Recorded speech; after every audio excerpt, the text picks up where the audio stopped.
My son stole all my savings from my bank account and wrote, "Tomorrow I'm getting married and leaving. Live however you want. Bye." I didn't say a word. He didn't know that the account was in the name of... Good day, dear listeners. It's Larissa again. I'm glad you're here with me. Please like this video and listen to my story till the end and let me know which city you're listening from. That way I can see how far my story has traveled. I had spent 63 years building a life I could be proud of. My husband, Robert, and I had raised our son, Michael, in a modest 3-bedroom house in Portland, Oregon. After Robert passed away from a heart attack 7 years ago, the house felt too big, too quiet, but I stayed. The mortgage was paid off, and every corner held memories I wasn't ready to abandon. Michael was our only child. We'd given him everything: college education, a car when he graduated, help with his first apartment deposit. Maybe we gave too much. After Robert died, I noticed something shift in Michael. He visited less. His calls became shorter, more transactional. "Hey, Mom, can you lend me some money for rent?" Or, "Mom, my car broke down again." I always said yes. What else was I supposed to do? He was my son. 6 months before the incident, Michael started bringing Jessica around. She was 26, 10 years younger than him, with perfectly manicured nails and designer handbags that didn't match her supposed struggling artist career. Something about her smile never reached her eyes. When she looked at my house, I could practically see her mentally calculating its value. "Your mother has such a beautiful home," Jessica would say, her voice dripping with false sweetness. "She must be so comfortable here, all alone." The comment always felt like a probe, testing boundaries. Then came the small things. Michael asked about my finances more frequently. "Mom, are you managing okay on your pension?" He'd never cared before. I'd worked 30 years as a school librarian, retired with a decent pension, and had Robert's life insurance payout safely tucked away in a savings account. I wasn't rich, but I was secure. "I'm fine, sweetheart," I'd tell him, but he kept pushing. "You should really think about getting help managing your money, Mom. At your age, memory issues can creep up." At my age? I was 71, not 90. My mind was sharp as ever. But Michael planted that seed deliberately, I realize now. He wanted me to doubt myself. 3 weeks before it happened, I noticed my checkbook wasn't where I'd left it. I found it eventually, tucked between cookbooks in the kitchen.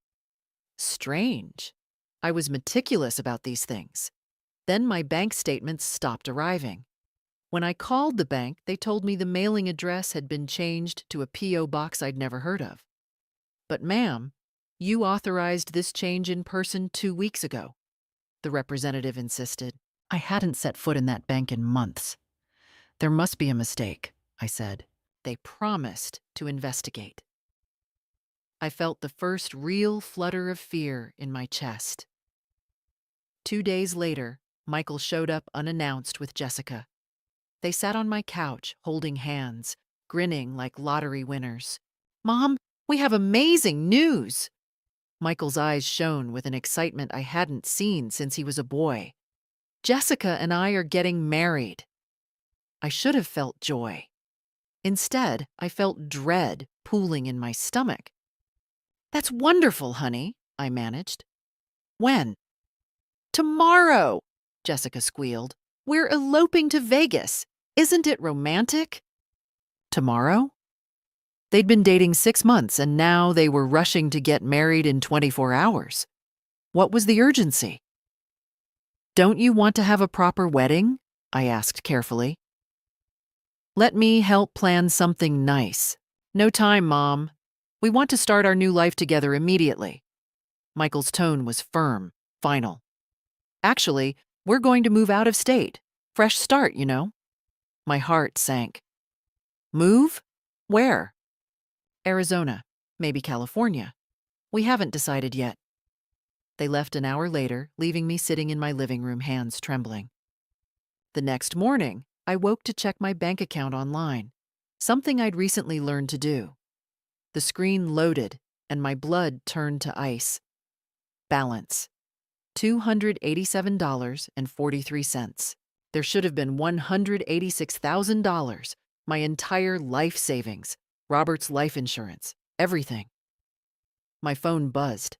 A text from Michael. Tomorrow I'm getting married and leaving. Live however you want. Bye. Not, I love you. Not, thank you for everything.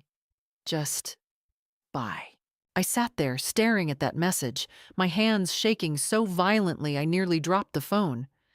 How could my own son do this to me? Then I noticed something he didn't know, something he couldn't have known. The account he'd drained wasn't just in my name. It was a joint account, with my sister Patricia listed as co-owner.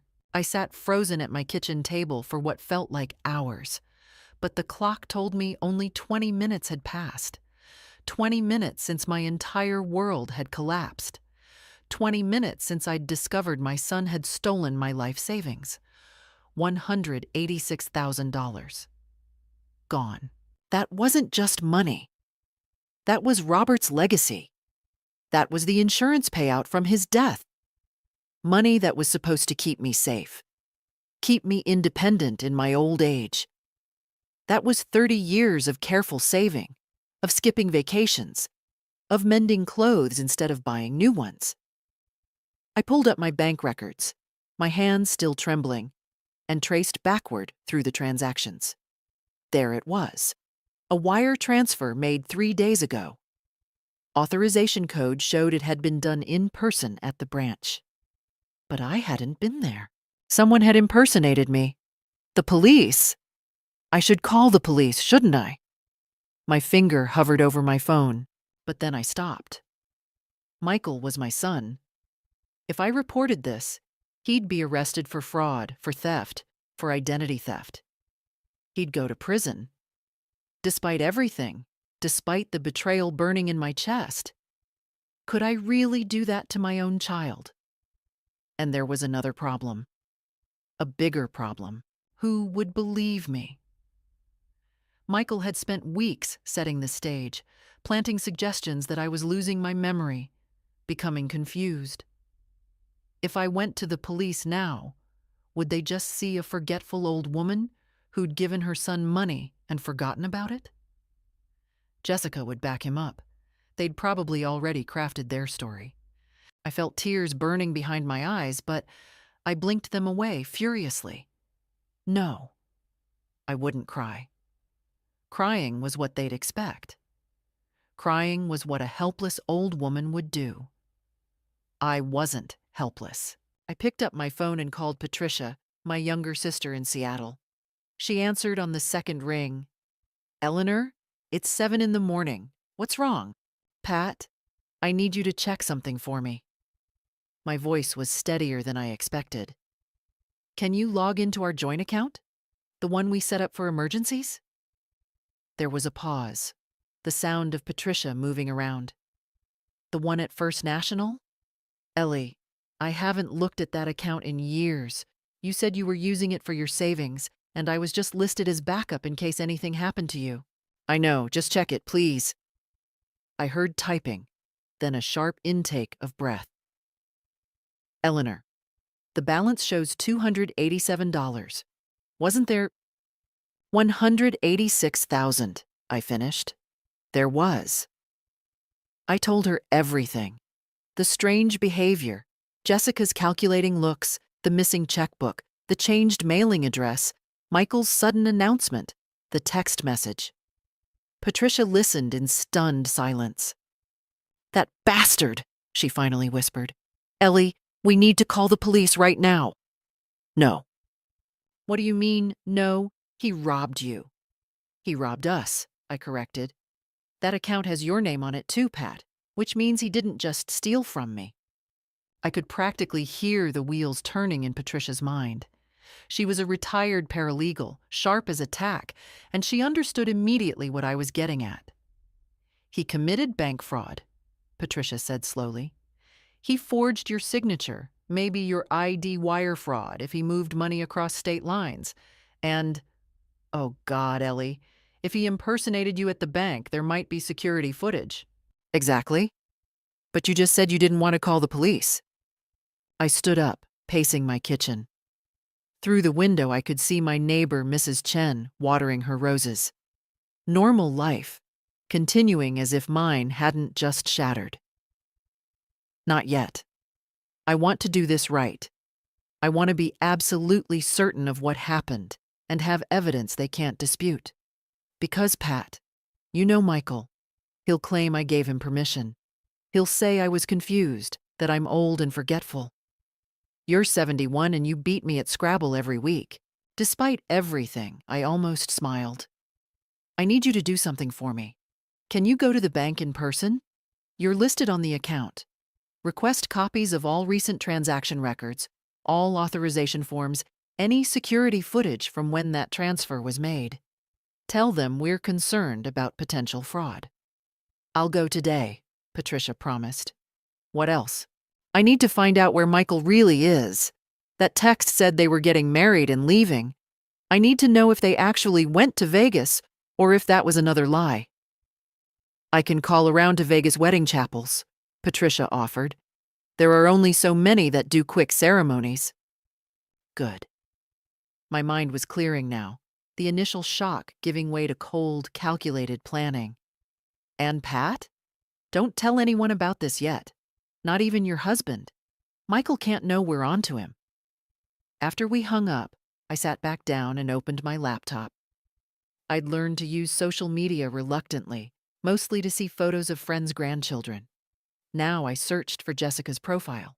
There. Her Facebook page set to public, full of photos and posts. I scrolled through carefully, and there, from 2 hours ago, a photo of her and Michael at the airport, captioned, Vegas baby, so they had actually gone. They were really getting married. With my money. A plan was forming in my mind. A cold, careful plan. Michael thought he'd won. He thought he'd outsmarted his elderly mother, taken everything, and disappeared. But he'd made one critical mistake. He didn't know Patricia was on that account, which meant he didn't know I had an ally with legal standing to pursue this. And he certainly didn't know what I was capable of when someone threatened everything I had left. Patricia called me back 6 hours later. I'd spent that time documenting everything I could remember. Dates, conversations, strange incidents. My librarian training had taught me to be thorough, methodical. If this was going to be a war, I needed ammunition.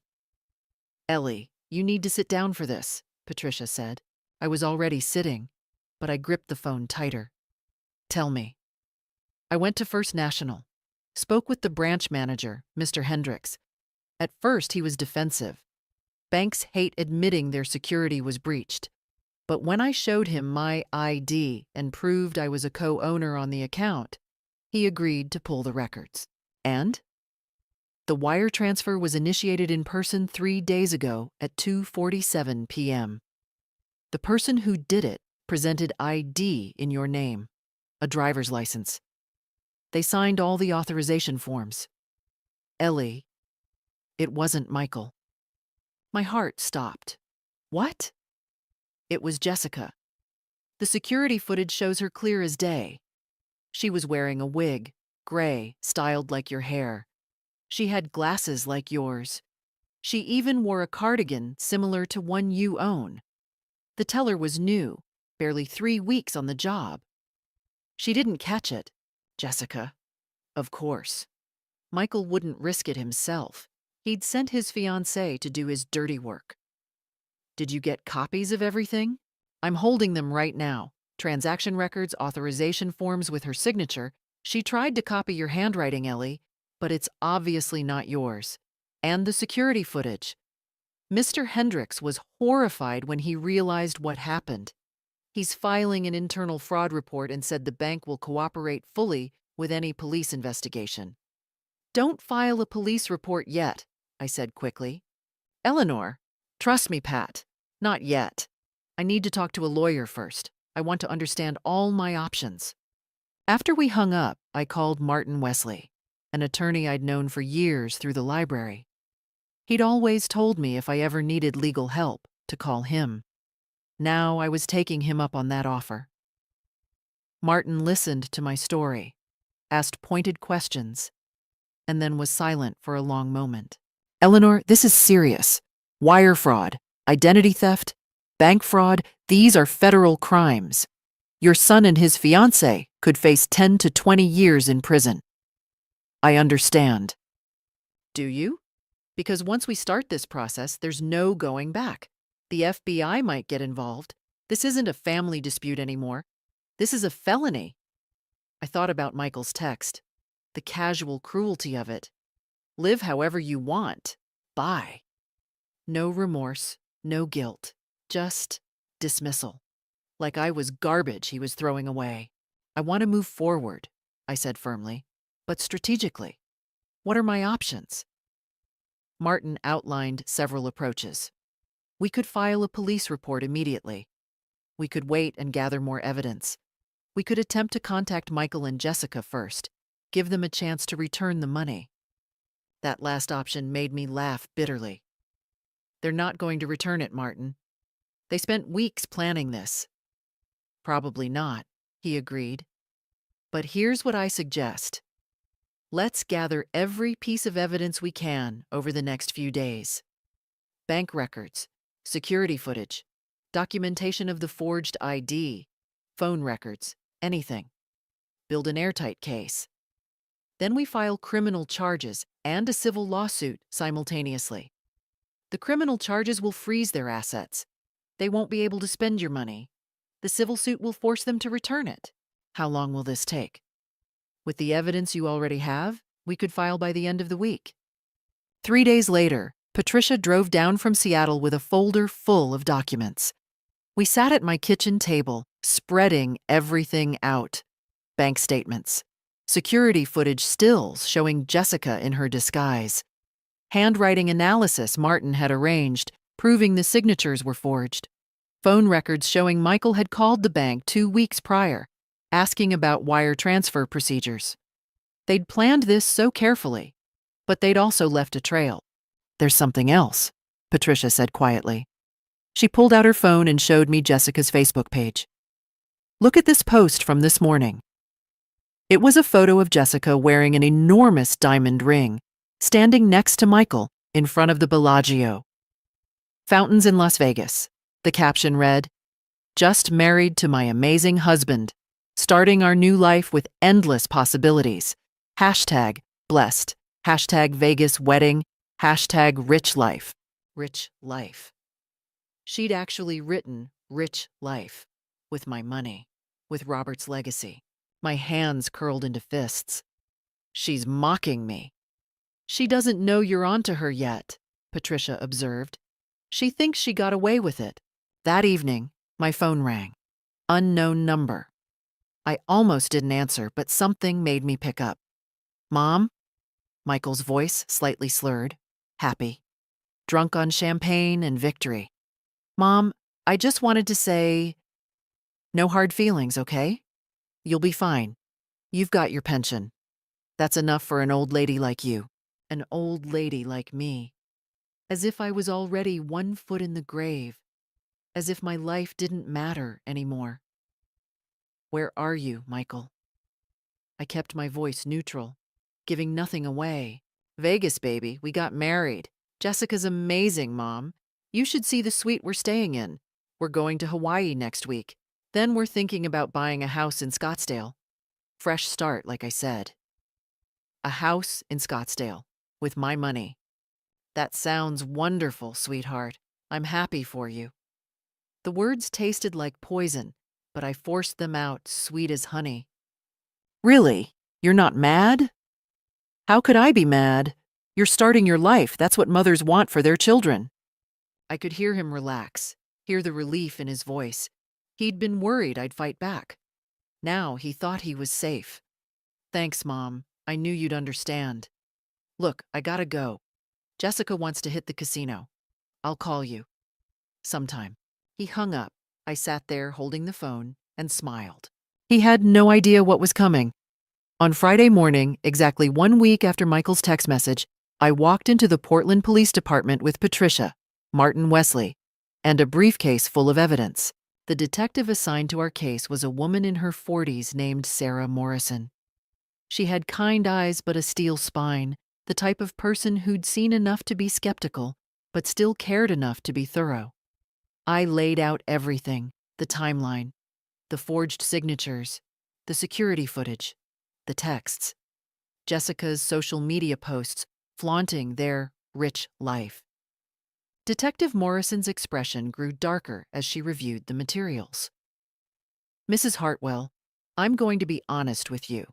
This is one of the clearest cases of identity theft and wire fraud I've seen.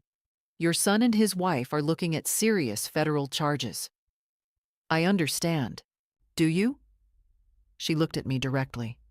Because once I submit this, it's out of your hands. The FBI will likely get involved. Your son will be arrested. I met her gaze without flinching. He stole my late husband's life insurance money. He left me with less than $300. He told me to live however you want and said goodbye like I was trash. Yes, detective. I understand exactly what I'm doing. She nodded slowly. All right, let's do this. The paperwork took hours. Statement after statement. Timeline confirmations. By the time we left the police station, it was dark outside. Martin drove Patricia and me home. They'll freeze any accounts in Michael's or Jessica's names, Martin explained. Issue warrants. Since they crossed state lines, the FBI will coordinate with Nevada authorities. Give it 48 hours. It took 36. I was having coffee on Sunday morning when my phone exploded with calls. Michael, Michael, Michael. 15 missed calls in 10 minutes. Then a text. Mom, what the fuck did you do? Another. Police just came to our hotel. Another. Our bank accounts are frozen. Another. You fucking bitch, how could you do this to your own son? I didn't respond. I simply forwarded the messages to Detective Morrison and Martin. An hour later, Patricia called. Ellie, turn on your phone notifications. Jessica is losing her mind on Facebook. I opened the app. Jessica had posted a long, rambling rant. Can't believe some evil old woman is trying to ruin our lives. We just got married and started our future, and now she's lying to police claiming we stole from her when she gave us the money. Old people get confused and then blame everyone else. This is elder abuse of US. Hashtag false accusations. Hashtag family betrayal. Hashtag praying for justice. The comments were divided. Some people were supportive of Jessica. Others asked pointed questions. Why would she give you $186,000? Did you get that in writing? Something seems off here. Then Michael called again. This time I answered. How could you? His voice was raw, furious. I'm your son, your only child, and you're trying to send me to prison? You stole from me, Michael. I didn't steal anything. You were going to waste that money anyway. You don't need it. You're old. What are you going to do with it? Buy a sports car? The sheer entitlement in his voice took my breath away. He actually believed he deserved my money more than I did. That money was your father's life insurance, I said quietly. It was supposed to take care of me for the rest of my life. You took everything. You have your pension. That's not the point. Then what is the point, Mom? Huh? You want to see me in prison? You want to destroy my life?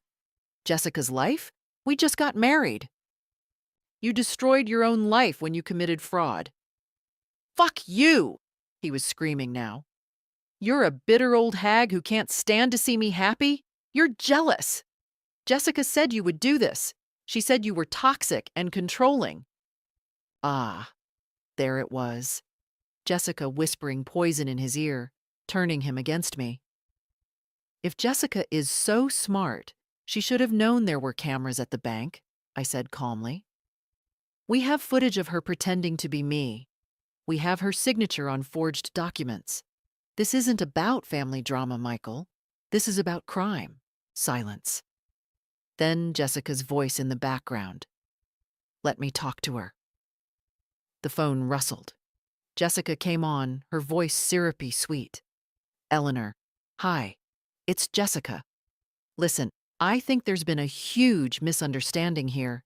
I saw you on the security camera. Gray wig, my glasses, my cardigan. Her sweetness evaporated. You can't prove that was me. Actually, the FBI's facial recognition software already did. Detective Morrison called me this morning.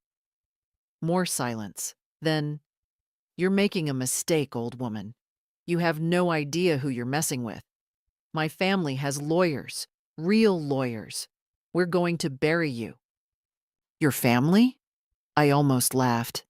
Jessica, I know exactly who you are. I had a private investigator look into you this week. Your real name is Jessica Brennan. You've been engaged 3 times before, twice to men over 60. Both relationships ended mysteriously when the men's bank accounts were drained. You're a con artist, and now you're a federal criminal. I heard her sharp intake of breath. The difference between those other men and me, I continued, is that I'm not a lonely old man you can manipulate.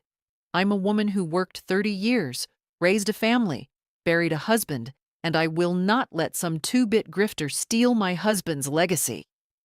Jessica's voice turned vicious. We'll make you drop the charges. We'll come back there and make your life hell until you do. Come ahead, I said.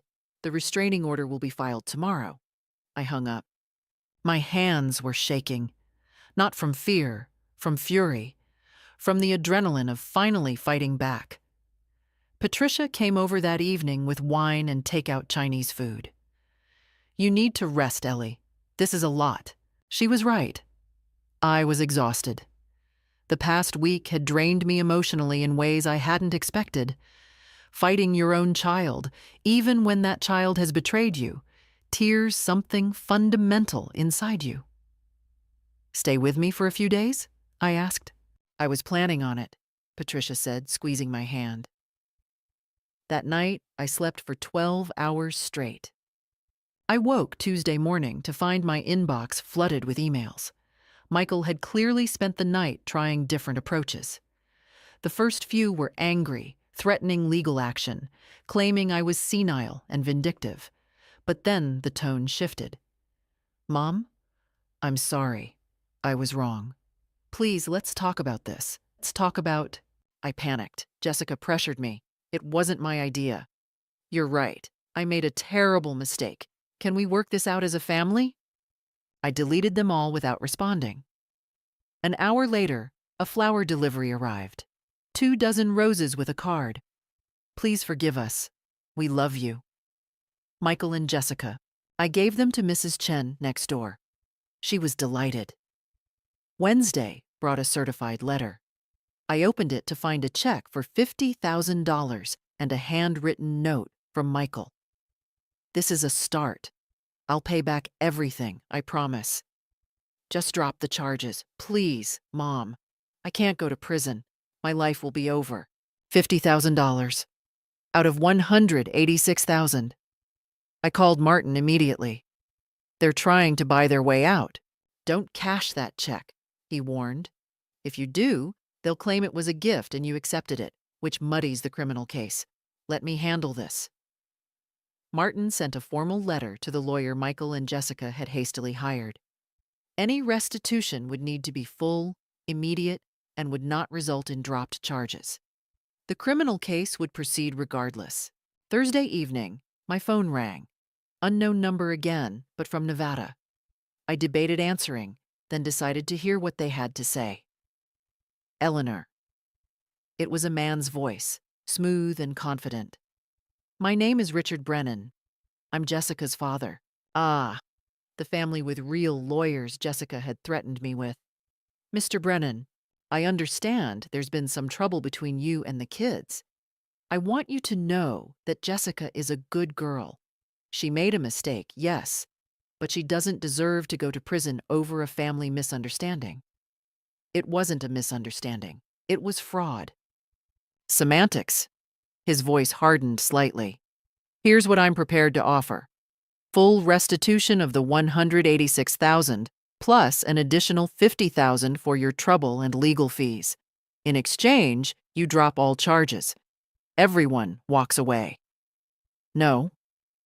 Mrs. Hartwell, I don't think you understand. I understand perfectly, I interrupted. Your daughter is a con artist who's done this before. She targeted my son, manipulated him, and together they stole everything I had. Money can be replaced. The principal cannot. You're making this personal. It is personal. She stole my husband's life insurance. She mocked me on social media. She called me an old woman and told me I didn't need the money.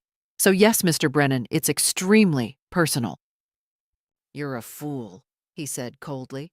We're offering you more than you lost. Take the deal. Goodbye, Mr. Brennan. I hung up, and my hands were steady this time. Friday afternoon, Patricia convinced me to join her at the community center. You've been cooped up all week. Come play cards with us. I'd been a regular at the senior center's Friday bridge games for years, but I hadn't been back since the theft. Partly because I was busy with lawyers and police, partly because I was ashamed. What kind of mother raises a son who steals from her? But Patricia was right. I needed normalcy. I needed support. When I walked into the community room, conversation stopped. Everyone knew. Small-town networks being what they are, word had spread. Then Doris Wheeler, the Bridge Club president, stood up and started clapping. About damn time someone fought back against these entitled brats.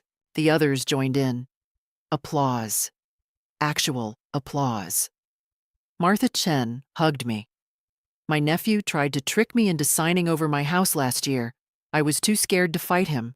What you're doing, it's brave.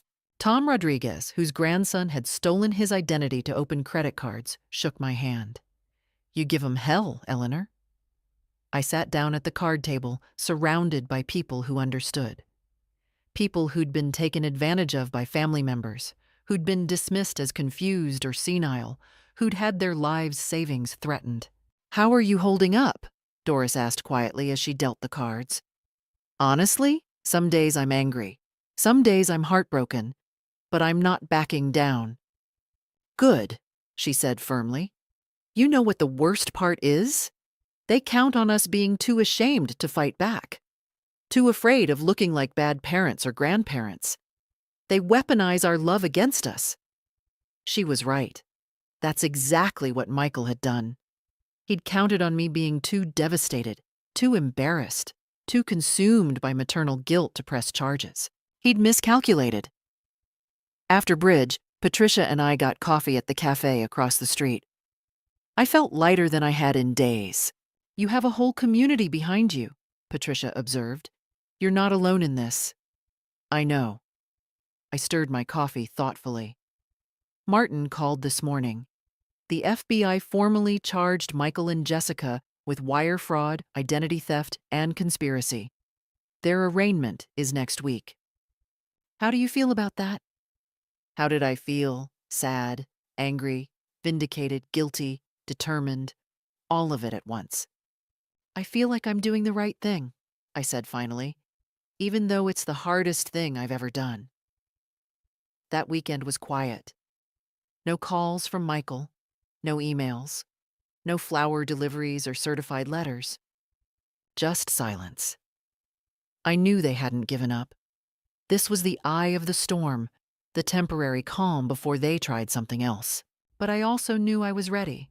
I had Martin, I had Patricia, I had the Bridge Club ladies who'd survived their own family betrayals. I had evidence, I had the law on my side, and I had something Michael and Jessica didn't understand. The absolute conviction that came from knowing I was right. The calm lasted exactly 6 days. On the following Thursday afternoon, I was in my garden, pruning the roses Robert had planted 15 years ago when a car pulled into my driveway. A rental car. My stomach dropped before I even saw who stepped out. Michael and Jessica. They weren't supposed to be here. Their conditions of bail prohibited them from contacting me directly.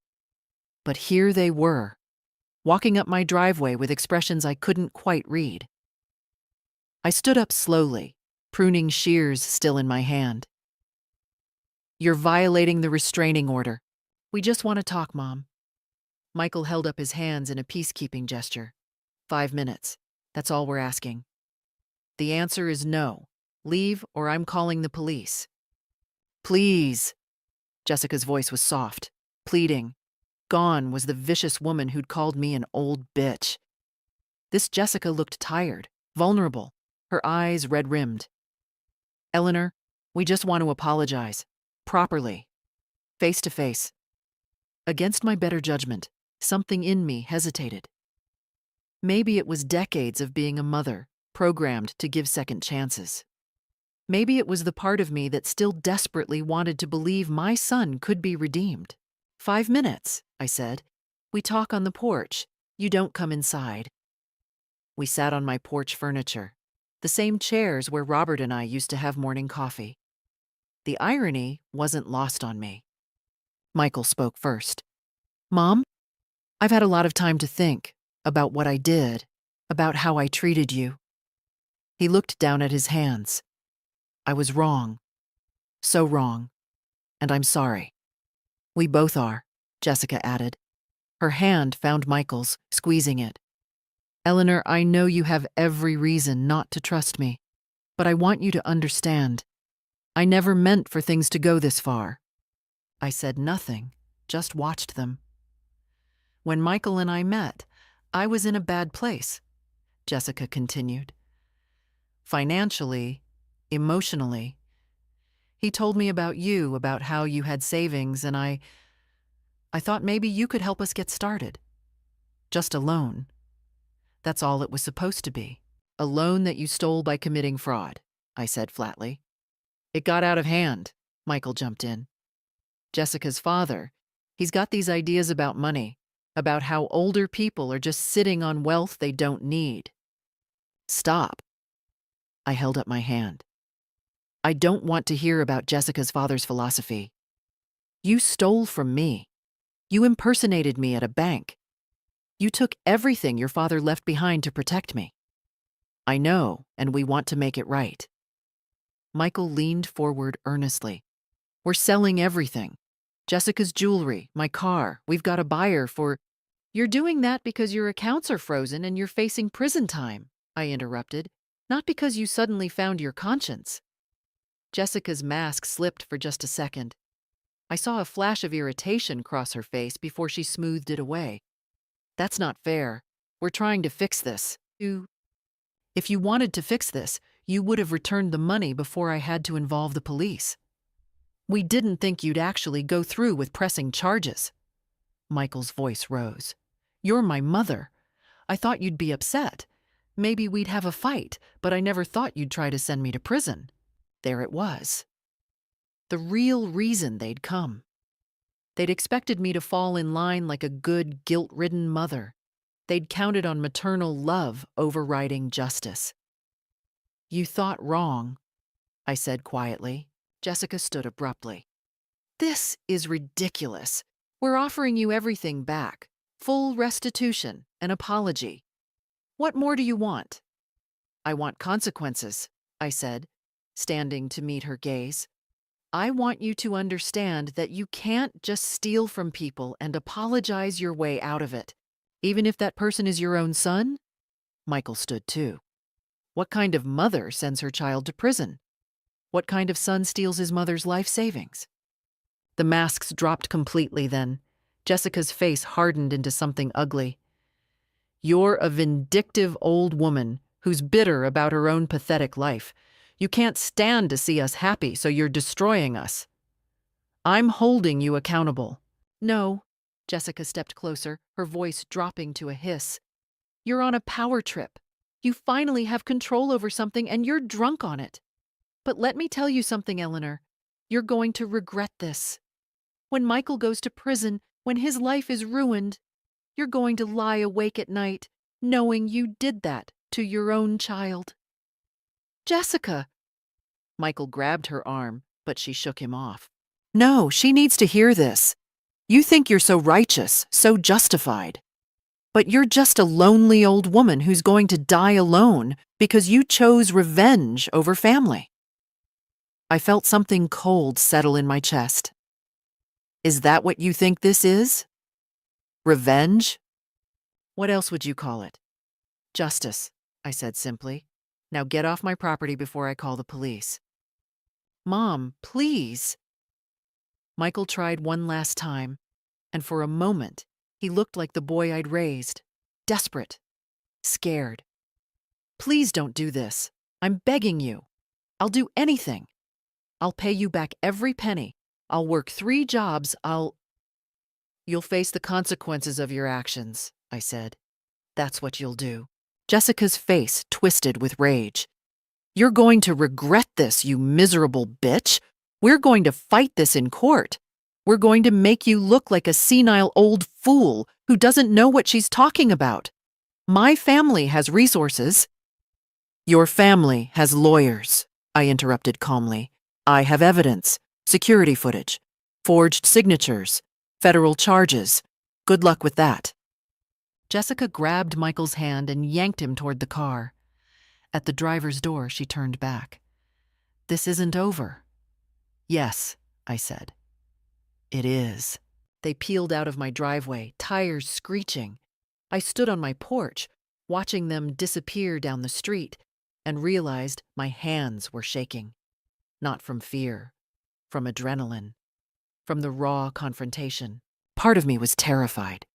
They'd come to my home, violated the restraining order, shown me exactly how far they were willing to go. But another part of me felt something stronger than fear, determination. They'd tried intimidation, they'd tried guilt, they'd tried bribery, they'd tried manipulation, and I'd stood firm against all of it. I went inside and called Detective Morrison. I need to report a restraining order violation. The courtroom was smaller than I'd expected. I'd imagined something grand, imposing, like you see in movies. Instead, it was a plain room with fluorescent lighting and uncomfortable wooden benches. But what happened in this room would determine everything. 3 weeks had passed since Michael and Jessica's violation of the restraining order, a violation that had resulted in additional charges and their bail being revoked. They'd spent the last 2 weeks in county jail, and I'd be lying if I said I hadn't lost sleep over it. But I hadn't wavered. Martin sat beside me, a thick folder of evidence on the table. Across the aisle, Michael and Jessica sat with their lawyer, a sharp-dressed man named Kenneth Priest, who'd come from Richard Brennan's money. Michael looked thinner, pale, prison jumpsuit instead of his usual casual designer clothes. He kept glancing at me, his eyes pleading, but I looked straight ahead. Jessica stared at me with undisguised hatred. The judge, the Honorable Margaret Chen, entered, and we all stood. She was a woman in her 60s, with steel-gray hair and an expression that suggested she'd heard every excuse imaginable. This is a preliminary hearing for the charges of wire fraud, identity theft, and conspiracy, she began. I've reviewed the prosecution's evidence and the defense's motions. Mr. Priest, you've filed a motion to dismiss based on family reconciliation? Kenneth Priest stood smoothly. Your Honor, this is a case of family miscommunication that's been blown out of proportion. Mrs. Hartwell and her son had a disagreement over financial support. My clients acknowledge they made poor decisions in how they accessed funds, but there was no criminal intent. Mrs. Hartwell is elderly, possibly confused about the circumstances. I am not confused. The words came out before I could stop them. Judge Chen looked at me. Mrs. Hartwell, you'll have your chance to speak. Apologies, Your Honor, Martin said quickly. Priest continued. The defense is prepared to offer full restitution plus damages. The family wishes to reconcile and handle this matter privately. We believe the interests of justice would be better served. Mr. Priest, Judge Chen interrupted. I've seen the security footage. I've seen the forged signatures. I've read the FBI's analysis. This isn't a family squabble. These are serious felonies. Your Honor, with respect, my client Jessica Hartwell acted under duress. Her name is Jessica Brennan, I said loudly. She's not a Hartwell. She's a con artist with a history of targeting older men. Mrs. Hartwell. Judge Chen's voice was sharp, but her eyes held a glint of interest. You will remain silent or I'll have you removed. Martin stood. Your Honor, if I may present our evidence? For the next hour, Martin laid it all out. The security footage showing Jessica in disguise. The handwriting analysis proving the signatures were forged. The wire transfer documentation. The timeline showing premeditation. Weeks of planning, changing my mailing address, asking probing questions about my finances. Then he pulled out something I hadn't known about. Your Honor, we've also obtained Jessica Brennan's financial records through the FBI investigation. In the past 5 years, she's been engaged to 3 different men, all over the age of 60. In each case, large sums of money disappeared from the men's accounts shortly before the relationships ended. One man, George Patterson, filed a police report, but was convinced to drop charges when Ms. Brennan's family paid restitution. Another, David Kim, passed away before he could pursue action. The third, Leonard Moss, believed he'd given her the money willingly until our investigators showed him the similarities to the other cases. Jessica jumped to her feet. That's a lie. Those men gave me gifts. They were— Sit down, Ms. Brennan, Judge Chen ordered. Your Honor, this is character assassination, Priest objected. Those cases have no bearing. They establish a pattern, Martin said calmly. A pattern of targeting vulnerable individuals, gaining their trust, and systematically draining their finances. Mrs. Hartwell's son was simply her way in. She researched Eleanor Hartwell through Michael, identified her as a widow with substantial savings, and executed a plan. I watched Jessica's face cycle through emotions. Shock that we'd uncovered her history, rage that her past was being exposed, and finally, cold calculation as she whispered furiously to her lawyer. Michael looked stunned. He was staring at Jessica like he'd never seen her before. Michael didn't know, did he? I said quietly. About your history. Judge Chen should have stopped me, but she didn't. Michael turned to Jessica. You told me your ex-fiancés were abusive, that you had to escape with nothing. Jessica's silence was damning. Oh my God, Michael whispered. You used me. Don't be stupid, Jessica hissed. This was for us, for our future. You manipulated me into stealing from my own mother. You wanted the money just as much as I did. Jessica's composure shattered completely. Don't pretend you're innocent. You're the one who suggested taking it all at once instead of gradually. You're the one who said she wouldn't fight back because she's old and weak. The courtroom went silent. Even Priest looked horrified. Michael was shaking his head, tears streaming down his face. What have I done? Mom, Enough, Judge Chen said sharply. Ms. Brennan, you've just incriminated yourself and your co-defendant with that outburst. Jessica realized too late what she'd done. I want a new lawyer. You'll get nothing of the sort. Mr. Priest, do you wish to continue with the motion to dismiss? Priest looked at his clients, then at the evidence spread across Martin's table, and made a decision.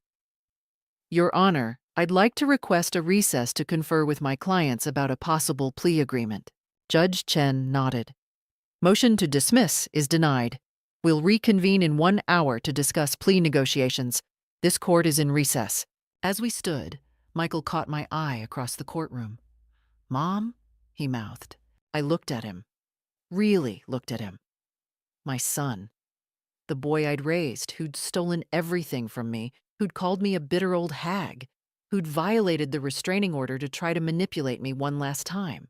And I felt nothing. No anger. No sadness. Just a cold, clear certainty that I'd done the right thing. I turned and walked out of the courtroom without looking back. The plea negotiations took 3 days. Priest tried every angle, reduced charges, suspended sentences, probation instead of prison time. The prosecution, backed by the FBI and the overwhelming evidence, refused to budge. Finally, facing a trial they couldn't win, Michael and Jessica accepted the plea deal. Jessica Brennan, guilty of wire fraud, identity theft, and conspiracy, sentenced to 8 years in federal prison, followed by 5 years supervised probation. Full restitution of $186,000 plus $50,000 in punitive damages. Permanent felony record. Michael Hartwell, guilty of conspiracy and accessory to wire fraud, sentenced to 4 years in federal prison, followed by 3 years supervised probation. Joint liability for full restitution. Permanent felony record. I sat in the courtroom for the sentencing hearing, Patricia on one side, Martin on the other. Judge Chen looked at Jessica first. Ms. Brennan, you've made a career of exploiting vulnerable people. You targeted the elderly, the lonely, the grieving. You stole not just money, but trust. You destroyed families. 8 years is lenient considering the damage you've caused. Then she turned to Michael. Mr. Hartwell, you betrayed the woman who gave you life. You stole your father's legacy. You abandoned your mother with barely enough money to survive. The fact that you were manipulated by Ms. Brennan is no excuse. You made choices. You face consequences. 4 years. 4. The gavel came down. Jessica screamed. Actual screaming, fighting against the bailiffs as they tried to lead her away. This is bullshit. That old bitch ruined my life. I hope you die alone, Eleanor. I hope. The bailiffs removed her forcibly. Michael was quieter. He looked at me one last time, tears streaming down his face. I'm sorry, Mom. I'm so sorry. I said nothing. After the sentencing, reporters were waiting outside the courthouse. The case had attracted media attention. Elderly woman fights back against son's theft, made for compelling headlines. I gave one statement, short and clear. I want other seniors to know that family doesn't give anyone the right to steal from you. Don't be ashamed to fight back. Don't let guilt silence you. What happened to me can happen to anyone, but we don't have to accept it. The video went viral. By that evening, I'd received hundreds of messages from people sharing their own stories. Children who'd stolen, grandchildren who'd forged checks, caregivers who'd emptied accounts, people who'd been too afraid or too ashamed to fight back. 1 week after sentencing, I received a cashier's check for $236,000, the restitution plus damages. Jessica's family had liquidated assets to pay it. Richard Brennan had wanted to protect his daughter from prison, but once the evidence became public, even he couldn't save her. I deposited it immediately, then sat in my car in the bank parking lot and cried. Not from relief, not from joy, from the sheer exhaustion of it all. Patricia found me there 20 minutes later. Ellie, I got my money back, I said. All of it, plus damages. That's wonderful. Then why do I feel so empty? Patricia climbed into the passenger seat and took my hand. Because you didn't just win a court case, honey. You lost your son. That money is back, but the relationship is gone. You're allowed to grieve that. She was right. Michael was my only child. Despite everything, there was a hollow space in my heart where a mother's love used to be. But I didn't regret what I'd done. 2 weeks later, a letter arrived from Michael, written in the county jail before his transfer to federal prison. Mom, I know you probably won't read this. I know I don't deserve your forgiveness. But I need you to know you were right. About everything. Jessica used me. I was too stupid and greedy to see it. I stole from you. I said horrible things. I destroyed our relationship for money that wasn't even mine to take. I have 4 years to think about what I did. 4 years to become someone different, someone better. I don't expect you to wait for me. I don't expect you to ever speak to me again. But if I ever get the chance, I'm going to spend the rest of my life making this right. I love you. I'm sorry, Michael. I read it once, then put it in a drawer. I wasn't ready to forgive. Maybe I never would be. But I kept the letter. The bridge club threw me a celebration dinner at the community center. Doris made a toast. To Eleanor, who showed us all that being kind doesn't mean being a doormat. Tom Rodriguez added, and that family means nothing if there's no respect. I raised my glass, surrounded by people who'd become my real family. To justice, I said, and to never being too old to fight back. Later that night, sitting in my living room, the house that was paid off, secure, mine, I thought about Robert, about the life insurance money that was meant to protect me. I'd fought for it. I'd won it back. And more than that, I'd proven something to myself. I was strong. I was capable. I was not a victim. Michael and Jessica were in prison. Their crimes were public record, their reputations destroyed, and I was free. 6 months after the sentencing, my life looked completely different. I'd used part of the damages money to finally take that trip to Italy that Robert and I had always planned. Patricia came with me. We spent 2 weeks wandering through Rome, Florence, and Venice, eating pasta and gelato, laughing like teenagers. Robert would be proud of you, Patricia said one evening, watching the sunset over the Grand Canal. For living your life. I'd also started volunteering at a legal aid clinic that specialized in elder abuse cases. Twice a week, I sat with seniors who'd been victimized by family members and scammers. I shared my story. I helped them understand their rights. You give people hope, the clinic director told me. They see you and think, if she can do it, so can I. The Bridge Club became my family. We'd expanded from just cards to potluck dinners, movie nights, book club. Doris started dating a widower. Martha's daughter, who'd been pressuring her to sign over her house, backed off after seeing news articles about my case. My story caught the attention of a journalist writing a book about financial elder abuse. When it was published, I was invited to speak at senior centers across Oregon and Washington.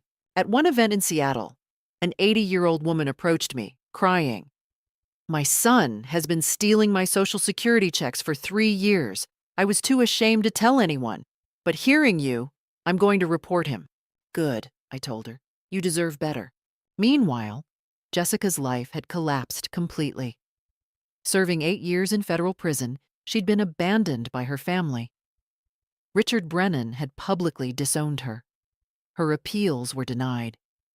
Her previous victims had sued her for money she'd never be able to pay. Michael, at a minimum security facility in Colorado, was at least trying to change. His counselor told me he was taking courses, working in the prison library, attending therapy. He'd divorced Jessica, refusing her manipulative calls from prison. Did I feel guilty? Sometimes late at night. But then I'd remember her voice calling me a bitter old woman. I'd remember the security footage, the Facebook post about their rich life, and the guilt would fade. One evening, Patricia asked, "Are you happy, Ellie?